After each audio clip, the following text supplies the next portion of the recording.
दिल का टूटा टुकड़ा।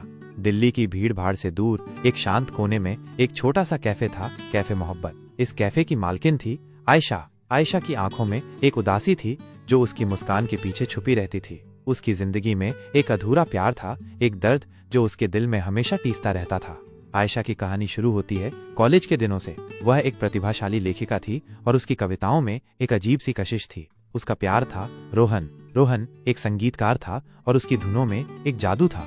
दोनों में एक अजीब सा कनेक्शन था, जैसे उनकी आत्माएं एक दूसरे से जुड़ी हों।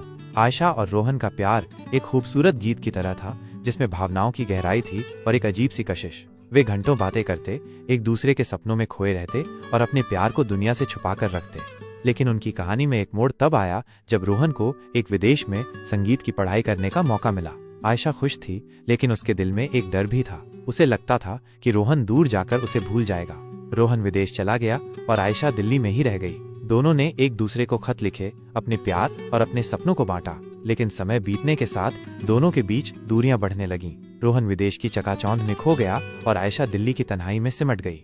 एक दिन आयशा को रोहन का एक खत मिला। उसने लिखा था कि वो अब कभी नहीं लौट सकेगा और उसने आयशा से माफी मांगी थी। आयशा टूट गई, उसका दिल टुकड़ों में बिखर गया। उसने रोहन के सभी खतों को जला दिया और अपने प्यार को अपने दिल में दफन कर दिया।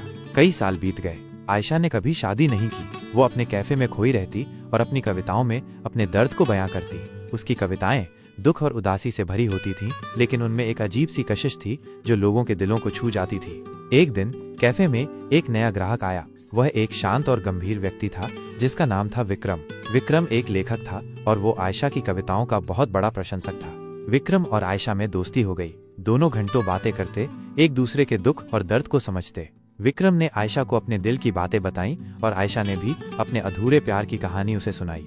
विक्रम ने आयशा से कहा, आयशा, मुझे लगता है कि तुम्हें अपने अतीत को भूलकर आगे बढ़ना चाहिए। तुम्हारे अंदर एक बहुत बड़ी प्रतिभा है और तुम्हें उसे दुनिया के साथ बांटना चाहिए। आयशा ने विक्रम की बातें सुनी और उसने अपने दिल पर सोचा। उसे लगा कि विक्रम सही कह रहा है। उसे अपने अतीत को भूलकर एक नई शुरुआत करनी चाहिए। आयशा ने अपनी कविताओं की एक किताब छपवाई। उसकी किताब बहुत लोकप्रिय हुई और उसे कई पुरस्कार मिले। आयशा एक सफल लेखिका बन गई, लेकिन उसके दिल में हमेशा रोहन की याद रह गई। एक दिन आयशा को एक फोन कॉल आया। उसे बताया गया कि रोहन बीमार है और वो अपने अंतिम दिन गिन रहा है। आयशा तुरंत विदेश गई। उसने रोहन को अस्पताल में देखा और उसकी आंखों में आंसू आ गए। रोहन भी आयशा को देखकर भावुक हो गया। दोनों ने एक दूसरे से माफी मांगी और अपने अधूरे प्यार को याद किया। रोहन ने आयशा से कहा, मैंने तुम्हें बहुत दर्द दिया आयशा, मुझे माफ कर दो। आयशा ने रोहन का हाथ थामा और कहा, नहीं रोहन, तुमने मुझे प्यार करना सिखाया और मैं तुम्हें कभी नहीं भूलूंगी। रोहन ने आयशा को एक अंतिम बार देखा और अपनी आंखें बंद कर लीं। आयशा रोने लगी। उसका दिल फिर से टूट गया। रोहन की मृत्यु के बाद आयशा दिल्ली लौट आई। उसने अपने कैफे को और भी बड़ा किया और उसमें एक लाइब्रेरी भी खोली। उसने गरीब बच्चों के लिए एक स्कूल भी खोला और उन्हें मुफ्त में शिक्षा देने लगी।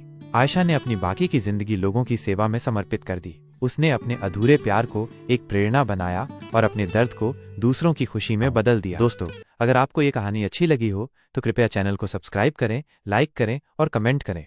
धन्यवाद।